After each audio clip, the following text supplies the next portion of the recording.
नमस्कार, ज्योतिष सागर में आप सबका स्वागत है। बहुत से लोगों को आपने ये कहते सुना होगा कि हमारी जन्म पत्रिका में तो बहुत ही अच्छे ग्रह बैठे हैं, बहुत ही अच्छी पोजीशनिंग पे बैठे हैं, फिर भी हमारे जीवन में कुछ अच्छा नहीं हो रहा, कोई पॉजिटिविटी नजर नहीं आ रही। तो आखिर इसका कारण क्या है? तो आज का टॉपिक जो हमारे वीडियो का है वो है दशा सिस्टम। बहुत सी दशाओं का प्रयोग हम करते हैं ज्योतिष में, जैसे कि विमशोत्तरी दशा, चर दशा, योगिनी दशा इत्यादि। लेकिन आज जो मैं बात करने जा रही हूं वो विमशोत्तरी दशा के बारे में है। जिन भी लोगों को एस्ट्रोलॉजी में इंटरेस्ट है वो ये बात जानते हैं कि जो भी हमारे जीवन की पहली महादशा होती है वो हमारे चंद्र के नक्षत्र पर निर्धारित की जाती है। यानी कि यदि किसी का जन्म चंद्र के नक्षत्र में हुआ रोहिणी में, तो उसके जीवन की पहली महादशा चंद्र की ही होगी। यदि किसी का जन्म बृहस्पति के नक्षत्र में हुआ है तो जीवन की पहली महादशा बृहस्पति की ही होगी। और हर ग्रह को अलग अलग खंडकाल दिया गया है, यानी कि ड्यूरेशन दी गई है।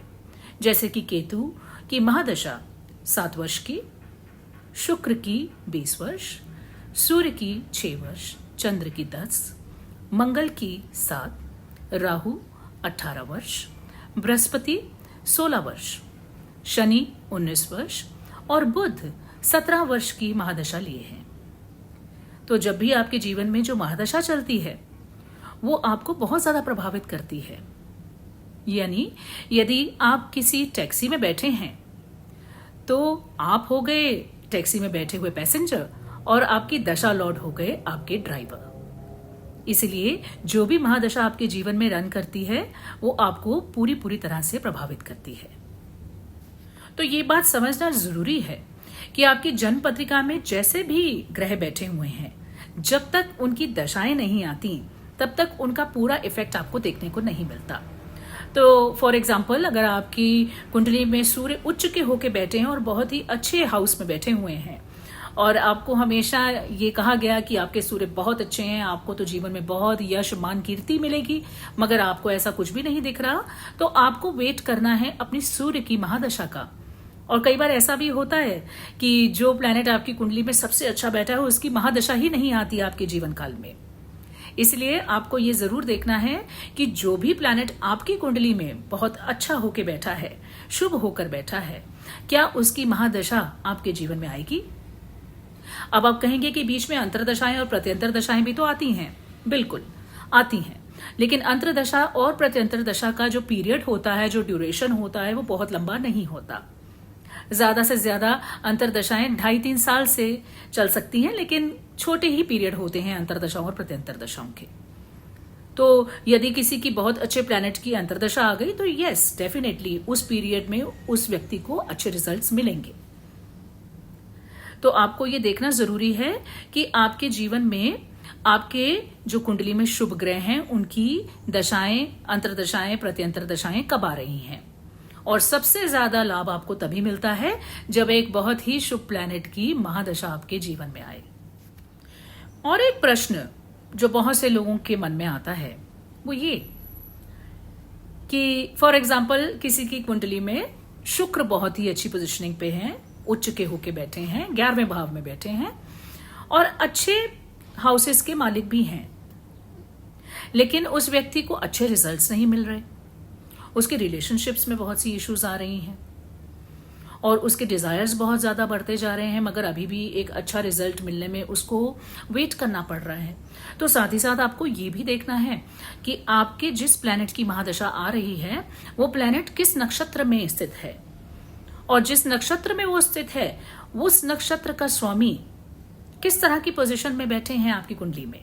ये भी बहुत जरूरी है आंकना, तभी आपको सही रिजल्ट का पता चल सकता है। चलिए, ये तो बातें हुई बहुत डिटेल्ड एनालिसिस की, क्योंकि इसमें आपको नक्षत्र की पोजीशन भी देखनी पड़ेगी, आपको प्लैनेट की पोजीशन भी देखनी पड़ेगी, आपको दृष्टि का प्रभाव भी देखना पड़ेगा। लेकिन एक सीधे सीधे तौर पे ये किस तरह से मालूम चल सकता है कि कोई दशा किस तरह का रिजल्ट देगी, ये जानना किस तरह से आसान हो सकता है, उस बारे में मैं अब आगे डिस्कस करने जा रही हूँ। तो आइए जानते हैं आसान तरीके से ये कि किस महादशा का क्या प्रभाव आपके जीवन में आपको देखने को मिलेगा। तो शुरुआत करते हैं केतु से।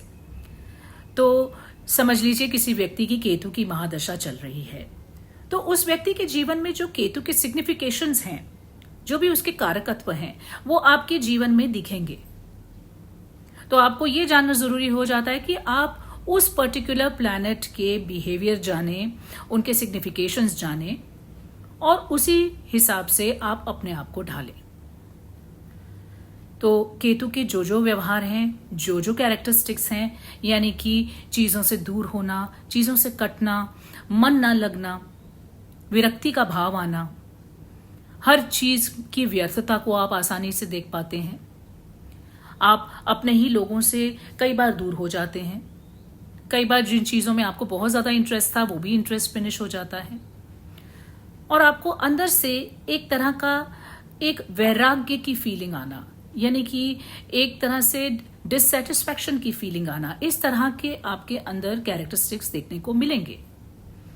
अब समझ लीजिए कि किसी की शुक्र की महादशा चल रही है, तो शुक्र क्या क्या चीजों को दर्शाता है? शुक्र प्रॉस्पेरिटी को दर्शाता है, रिश्तों को दर्शाता है, सुंदरता, जो भी ब्रांडेड आइटम्स होते हैं, जो भी चीजें हम जीवन में एंजॉय करते हैं, जिनको हम भोगते हैं, उन सब को शुक्र दर्शाते हैं। धन, वैभव, विलासिता के कारक हैं शुक्र। तो जब शुक्र की महादशा आपके जीवन में प्रोमिनेंट होगी, तो इन चीजों के प्रति आपका इंटरेस्ट बढ़ेगा।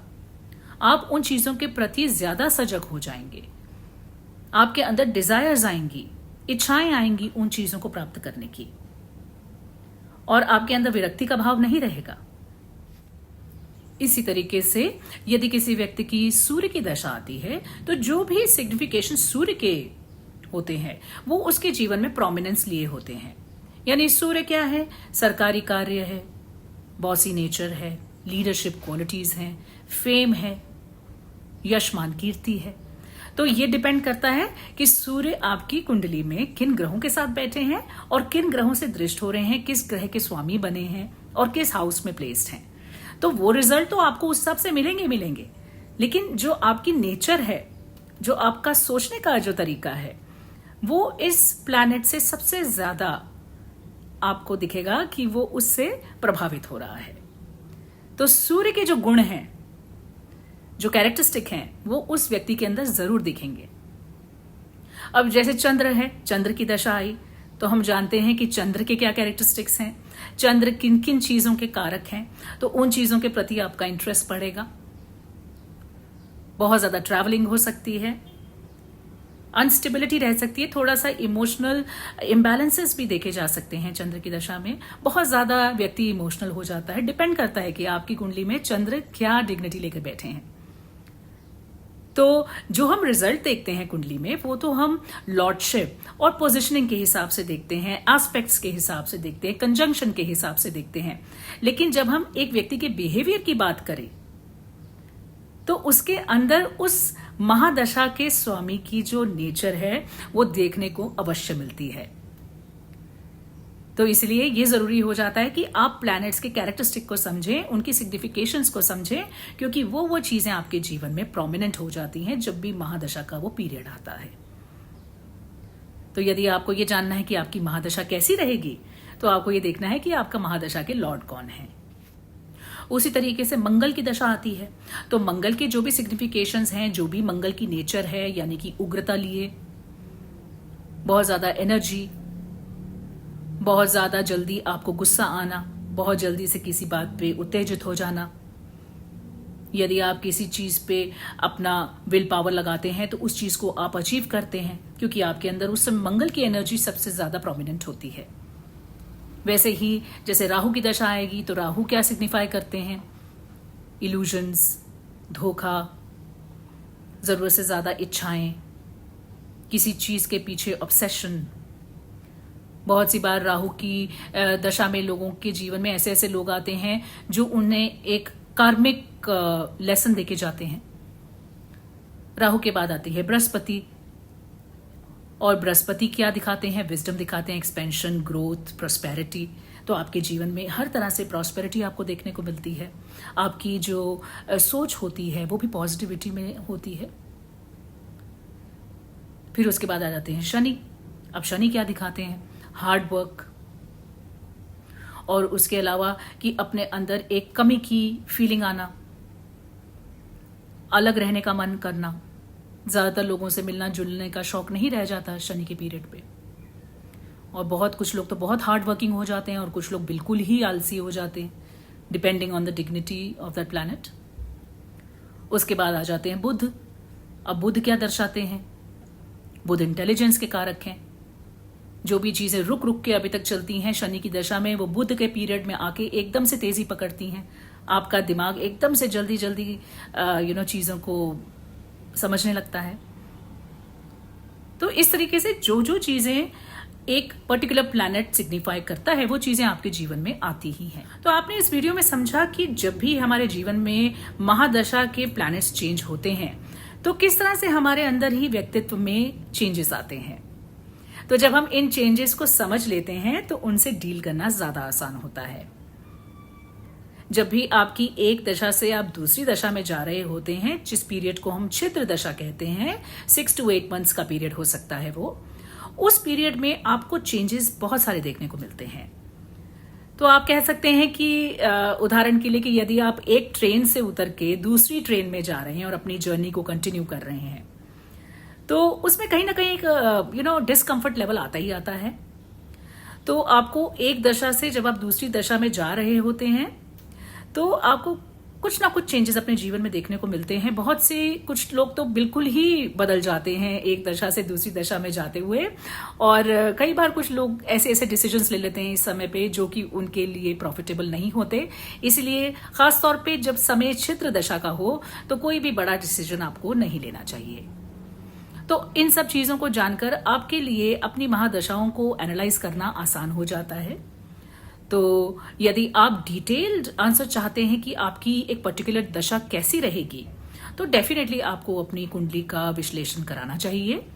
और ये जो छोटी छोटी बातें जो मैंने आपको इस वीडियो में बताई, इससे आपको एटलीस्ट ये पता चल जाता है कि जो चेंजेस आप देख रहे हैं एक पर्टिकुलर इंसान में, वो क्यों हो रहे हैं, कैसे एक इंसान का व्यक्तित्व एकदम से बदल जाता है दशाओं के चलते।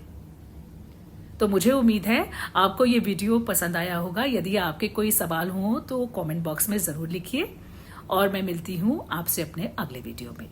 बहुत बहुत धन्यवाद। सर्वसिद्धिरस्तु। ओम नमः शिवाय।